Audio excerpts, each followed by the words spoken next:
In Texas, over 100 people, including dozens of children, recently lost their lives to catastrophic flooding. In reference to that weather catastrophe, a Texas pediatrician wrote the following Facebook post and was fired for it. May all visitors, children, non-MAGA voters, and pets be safe and dry. Kerr County MAGA voted to gut FEMA. They deny climate change. May they get what they voted for. Bless their hearts. Now, first of all, hopefully, obviously, myself and most people, if asked, would say, oh my gosh, there was catastrophic flooding and people lost their lives and it devastated a community. That's so bad. I feel so bad for those people. I hope they get help. And that would be the end of it. But this sort of sentiment towards Trump voters is real on the left. And I think it highlights a logical inconsistency among liberals and leftists, which is that in so many situations, we are so willing to apply grace and context when analyzing words or behavior.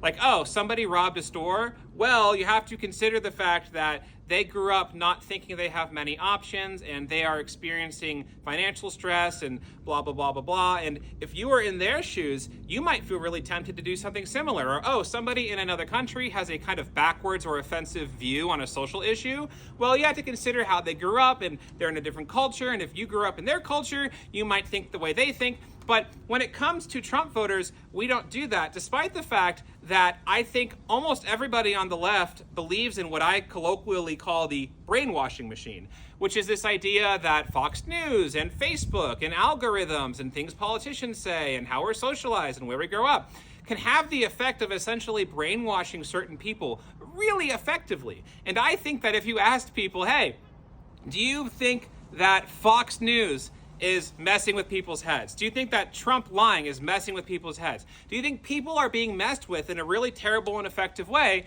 If they didn't vote for Trump, they're probably going to say yes. And yet, when somebody in Texas voted for Trump, which is what you would expect somebody to do if they are a victim of the brainwashing machine, which you believe in, and do you think is a big problem primarily because of how effective it is at messing with people, they're just a bad person who deserves to die in a flood. And to be clear, I'm not trying to exonerate every Trump voter for voting for Trump. I'm just pointing out that if we think there is this massive, incredibly successful effort to mess with people, we have to assume that at least some of the people who are acting the way they would, were they messed with, were messed with. Does that make sense?